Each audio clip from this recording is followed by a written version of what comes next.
प्यारे दोस्तों, आज जो ये वीडियो बनाने का मकसद है, ये केवल इसलिए है कि आप लोग को सच से रूबरू करवाया जाए कि आखिर सत्य है क्या,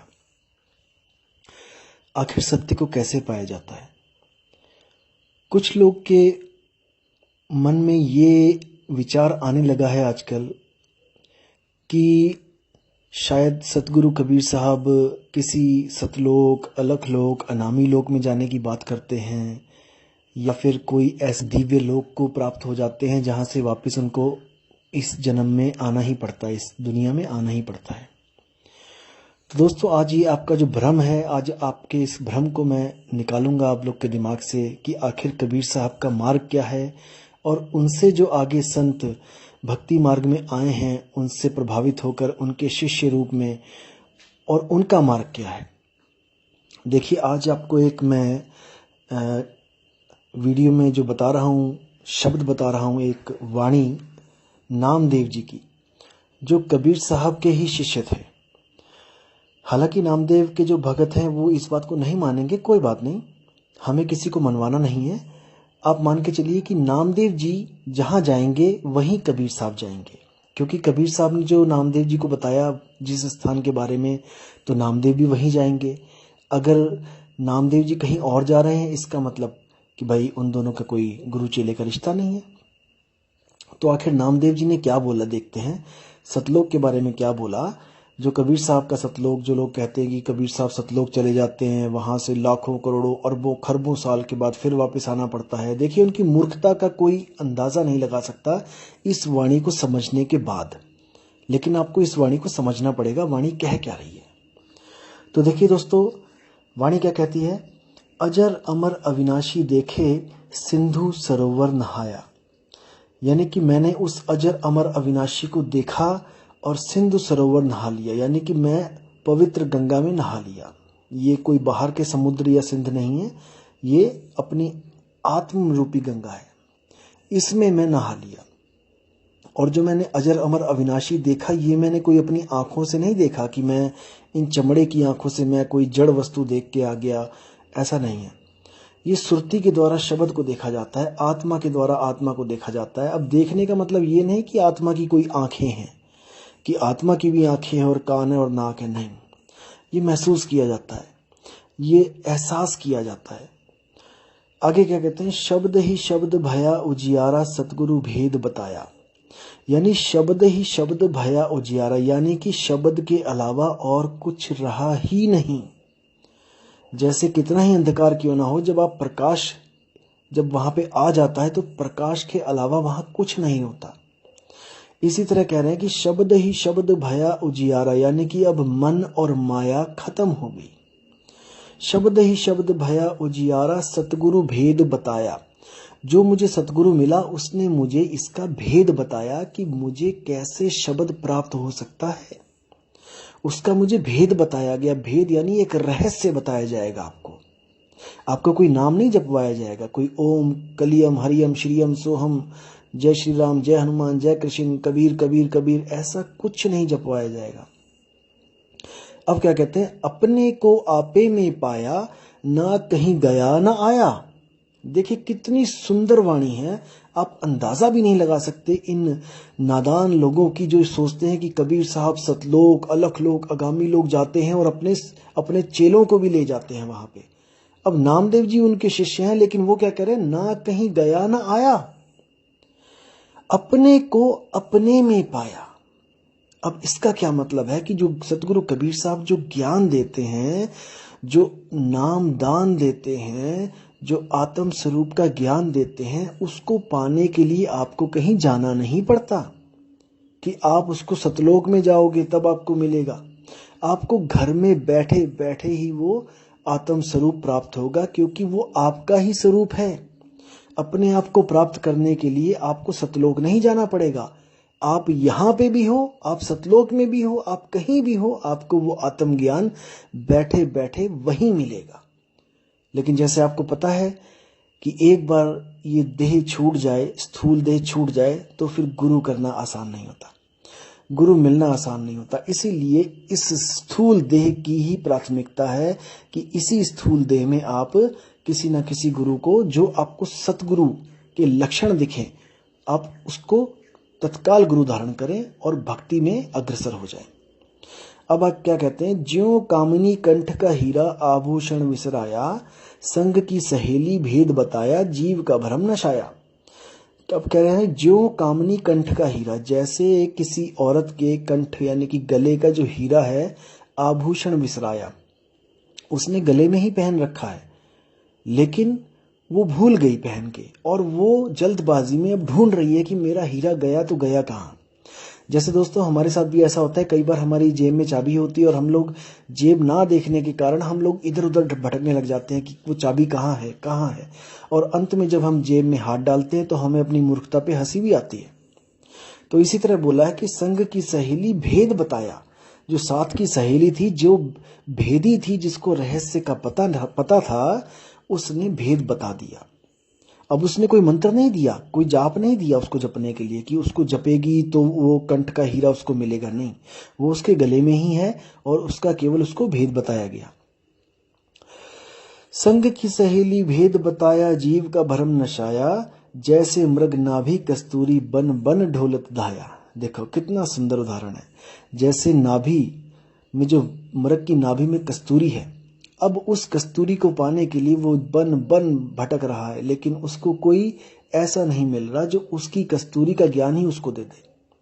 जो भी मिल रहा है वो क्या कह रहा है, ये मंत्र जप लो, वो मंत्र जप लो, ये साधना कर लो, वो साधना कर लो, लेकिन कोई भी आत्म साधना नहीं करवा पा रहा है, खुद की साधना नहीं करवा पा रहा है। सब किसी ना किसी को पकड़ा रहे हैं, उसको पूज ले, उसको पूज ले। कबीर साहब ने कभी नहीं कहा कि मुझे पूजो, कभी नहीं कहा। कबीर साहब ने क्या कहा, मुख से कहे कबीर कबीर तो न कटे काल की पीर, नाम हमारा सब जग लेता, भेद हमारा कोई न कहता, मेरा भेद पावेगा सोई, जाका सतगुरु पूरा हुई।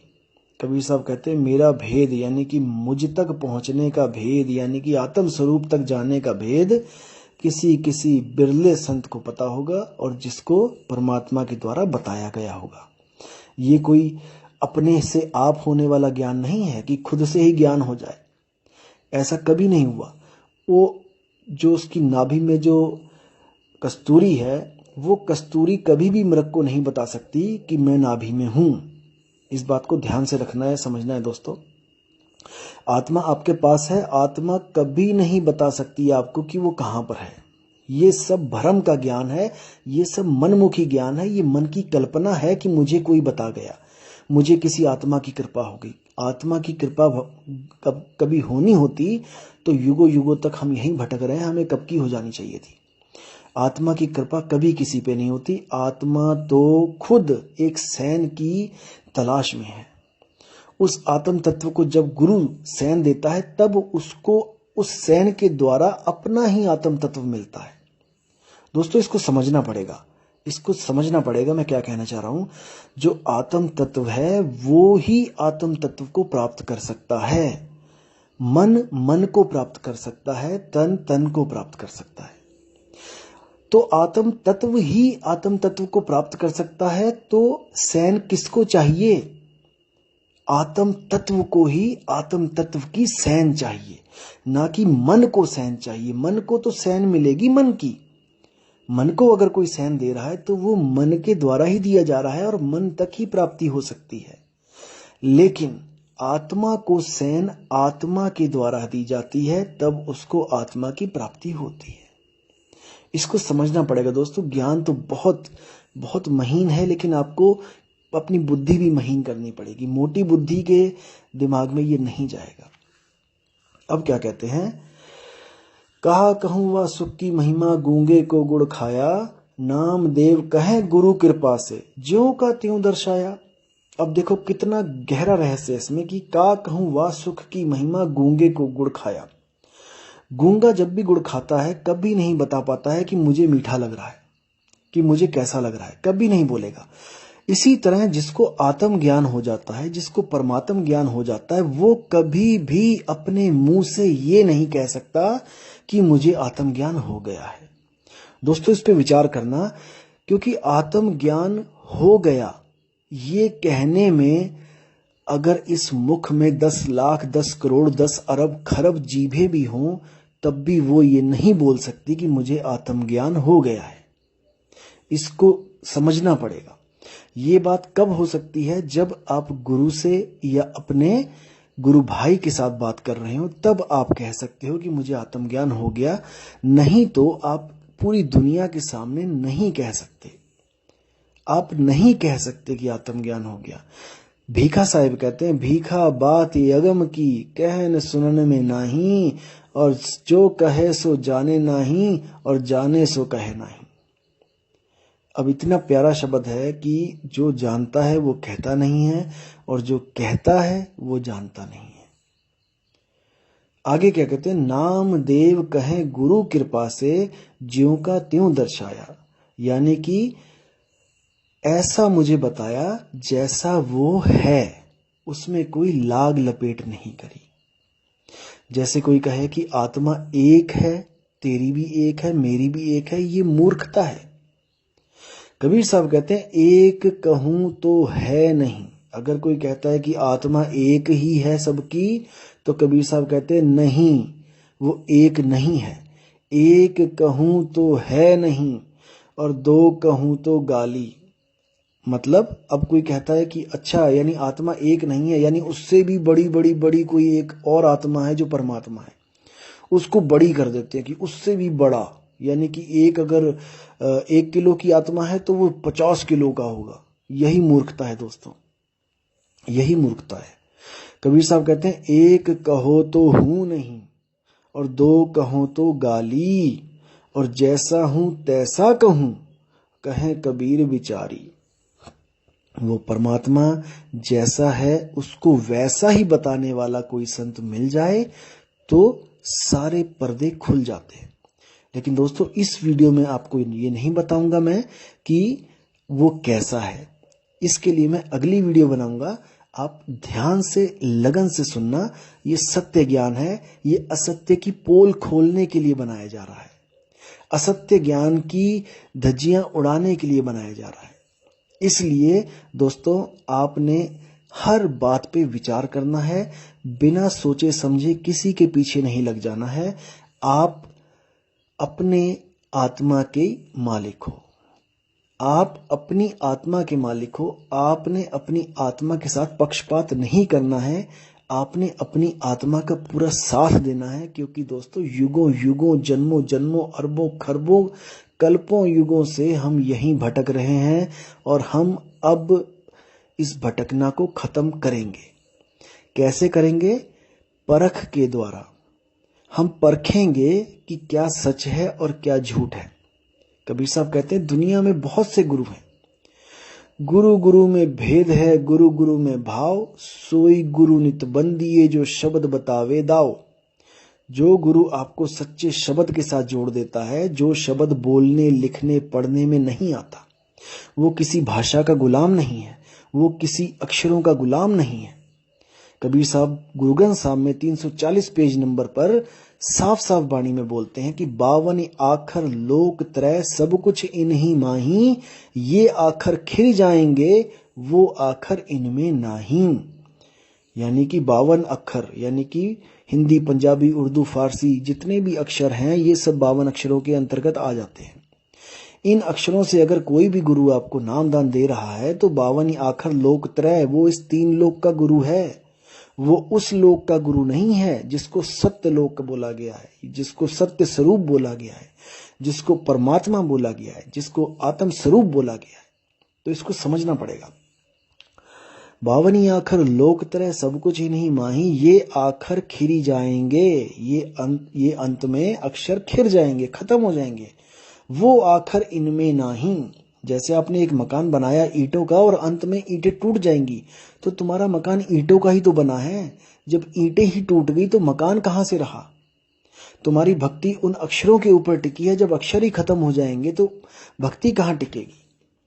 इसलिए दोस्तों, समझना पड़ेगा, विचार करना पड़ेगा, और सत्य असत्य की परख करनी पड़ेगी।